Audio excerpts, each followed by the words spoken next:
Sorry to Bother You is a film that exists and is currently in theaters. I haven't seen it heavily advertised on TV or in previews, but I've actually been made very aware of it in the past few months. For those not familiar with the film's advertising campaign, musician turned filmmaker Boots Riley of the band The Coup, which actually did the music for the film, has been retweeting every single tweet that mentions his film. I imagine he's just typing in "sorry to bother you" in the Twitter search bar and retweeting every tweet he sees. Well, except for one. This is the digital age equivalent of door-to-door campaigning, and I can see how many people would be annoyed by this spam, but I was actually surprised that it got me pretty hyped for this film. Right off the bat, my favorite thing about this movie is that it is very much a singular artistic vision. Boots Riley wrote it, he directed it, his band did the soundtrack.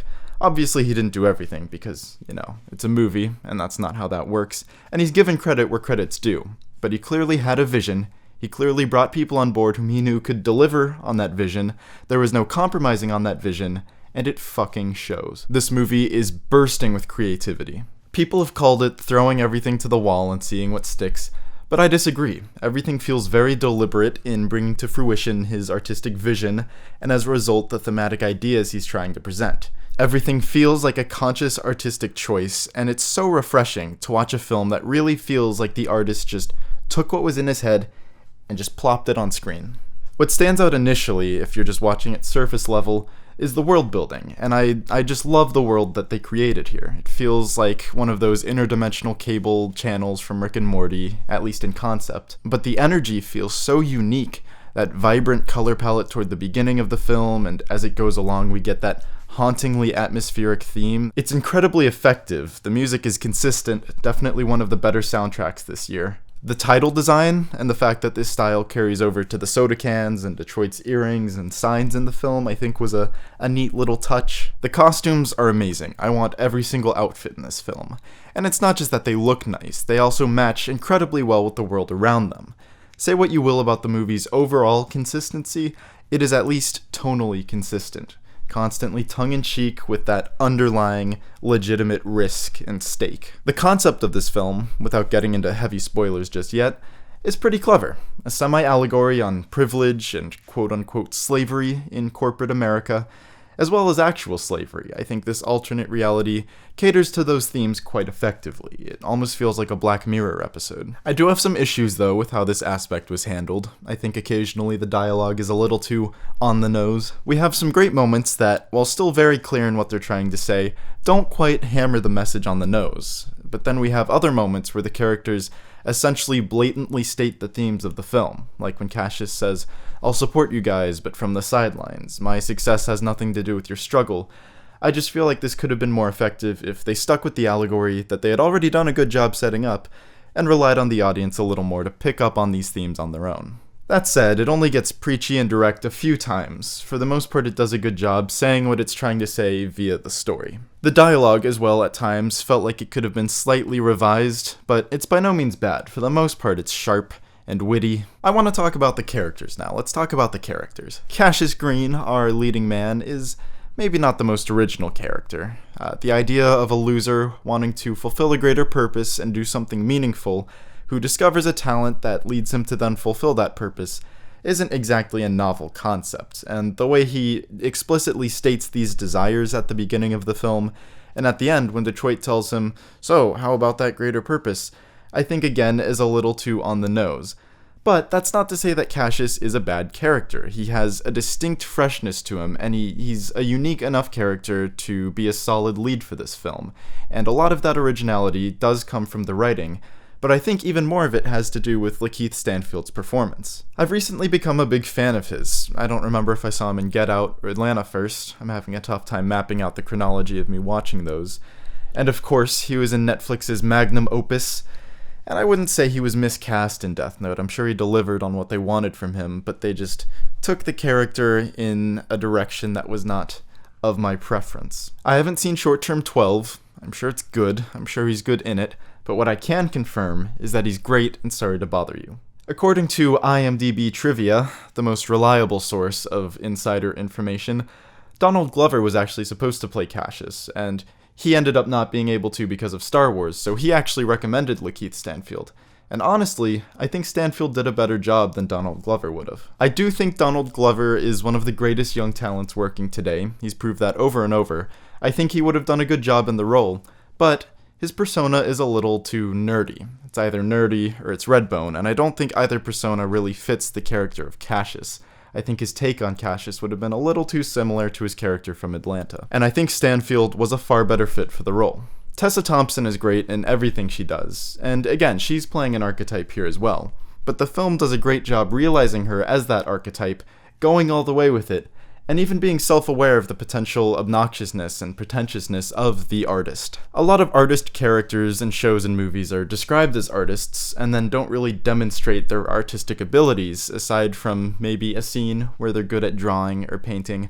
And I think Detroit was a very authentic portrayal of a modern artist who combines visual and performing art. Her performance in the gallery reminded me of Carolee Schneemann, for example. So she has these artistic affectations. I love that she also has a voice when she's trying to sell her art, but she's also layered. She's a genuine character underneath, and I think she was a great addition to the movie. Armie Hammer is great. He's not in it for as long as I expected him to be, but whenever he's on screen, it's a high point. I love his twisted code of ethics, saying, "Cassius, if I were to I would tell you first, I'm not an evil guy." Mr. is entertaining as the gateway into power calling and that macabre universe as described in the synopsis, and he's also a good emblem of what Cassius could turn into if he continues power calling. At the beginning, I thought Salvador was just going to be the goofy best friend who's maybe not completely there in the head, sort of like a wackier version of actually Lakeith Stanfield's character in Atlanta. But as the film went on, he was a little more normal than I expected him to be, and I can't really criticize him for not falling into a one-dimensional archetype. So in that respect, he was good. I liked Squeeze as a character, I liked Stephen Yeun, but the film started to take his character in one direction and kind of abandoned it. They set up a romance between him and Detroit, and one night they hook up, and I thought this was gonna start some sort of drama. I thought this was gonna amount to something, but nothing really becomes of it, which makes me wonder why it happened in the first place, other than to show that Detroit had moved on from Cassius. Danny Glover is a big name in a small role. I thought he was going to end up doing something more relevant as the story went on, but his sole purpose was introducing Cassius to the white voice, and honestly, that's fine. I can see people having a problem with putting a big star in a small role. Same thing with Terry Crews, even more so with Forrest Whitaker, but I was fine with it. Now let's get into the meaty stuff. Heavy spoilers will ensue. If you haven't seen this movie, please click away. I do this a lot because I don't want to make a Chris Stuckman video where I essentially say, I like this movie, the performances are good, the direction is good, the story goes in some interesting directions, A-. I want to actually dive into the content of the film and explain why I like it. I'd rather get less views on a video where I talk about the spoilers in depth than more views on a superficial, spoiler-free review. And for the record, I like Chris Stuckman. He has his spoiler reviews, and his spoiler-free reviews have an audience. I just want all of my reviews to be spoiler reviews, because I feel like that's where most of the meat is. So here's a little spoiler countdown for you to click away. Okay, let's go. Equisapiens. Wow. The marketing team behind this film did such a great job making the film look appealing without giving anything away. Watching the trailer, I knew it was about a telemarketer using a white voice to sell more stuff and being launched into a macabre universe, but I didn't know what it was actually about, and that's because it's about horse people. Here's what I had to censor earlier. Cassius, if I were to turn you into a horse person, I would tell you first, I'm not an evil guy. And sure, this reveal is shocking if you haven't seen the film and you don't know it's coming, but even if you have seen it already, even if you know it's coming, the subjectivity of Cassius's experience discovering the Equisapiens is enough to function on its own effectively without relying on shock value. It goes without saying that this concept is outrageous, and after the scene where he discovers the Equisapiens, the film goes so far off the rails. It's amazing. Usually when I watch a movie, I'm able to detect a single idea upon which the rest of the film is based. A heist film that takes place after the heist, a brutal crime drama in the mild-mannered Midwest, white people implanting themselves into black people's bodies to have their physical characteristics. With Sorry to Bother You, I suspect that singular idea is not the Equisapiens, but actually the white voice. I suspect that Boots Riley had the idea for the white voice, built upon it, and only later did he come up with the idea for the Equisapiens. I'm not sure how much influence Get Out had on this film's script. I know the first draft was written in 2012, but a lot can change in 6 years, and it's been over a year since Get Out was released now, so it's hard to say how much input it could have had on this film. But the two films are conceptually very similar in this aspect, a transformative process involving the exploitation of black people's physique. Now, and sorry to bother you, this is allegorical, so it's not actual black people exclusively, but I believe that the Equisapiens represent the colonial idea of slavery, these savages who are strongly capable and can be exploited for labor. So this metaphor for slavery then applies to the film's use of actual slavery, the worry-free workers are referred to as slaves, as a double metaphor for the blue-collar worker. I'm actually not sure what color-collar telemarketers are considered, but the workers at the bottom of the totem pole in capitalist America. That is the end target here. The film uses this double metaphor, Equisapiens for slaves, slaves for workers, that I think is quite effective. Sure, the actual logistics of the metaphor that I mentioned earlier are very similar to Get Out, but its thematic purpose is completely different. I also like that the film doesn't imply that any single race is the hunter or the prey. Aside from Armie Hammer's party, essentially every group in this film has representation from many races. There are underlying themes of race relations, but for the most part, the target of this film is, as I mentioned, those blue-collar, or whatever collar workers. So all the stuff I just talked about for the past however many minutes, that's all great. I mentioned a few of my issues, but not all of them, so I'll say the rest here. For as vibrant and energetic and fresh as the film is, I feel like the way that they handled Cassius and Detroit's breakup felt oddly generic. Cassius sells out, does an immoral thing for money, Detroit gives him an ultimatum. I don't know, just the way it played out felt not all that original. It kind of felt like a rom-com, and I feel like they kind of glossed over the development of that breakup. Cassius can't pick her up one night because he has to work late, and we see that issue play out, but I feel like a lot of important stuff is either skipped over or mentioned in exposition. My very first thought when I found out what the power colors sell was, oh man, how's he gonna explain this to Detroit? How's that going to affect her relationship with the strikers?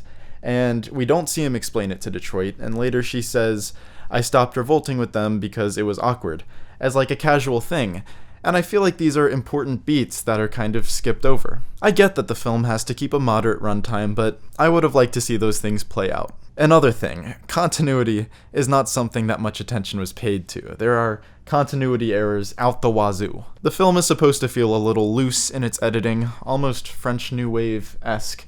I'm sure Boots Riley didn't care about continuity errors, they certainly weren't a priority, but that's just something that stood out to me. Love it or hate it, Sorry to Bother You is an original film. It's a well-made film that delivers on a singular artistic vision. It expresses concerns about relevant issues in a creative way. It pushes the envelope in its images and absurdity. It's not full absurdist, but it dabbles in absurdism.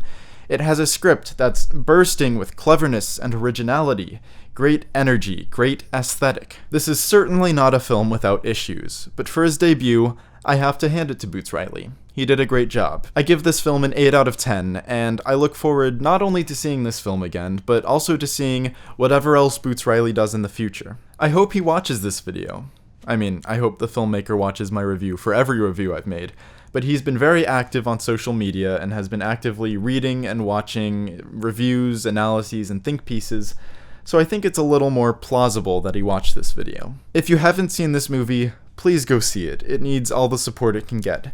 And if you have seen it, let me know what you think in the comments. I'm sure you'll point out stuff, good and bad, that I forgot to address in this video. Have a nice day, or night, or evening, or morning, and I'll see you next time. Well, I won't see you, but you'll see me. So, until then, have a good one.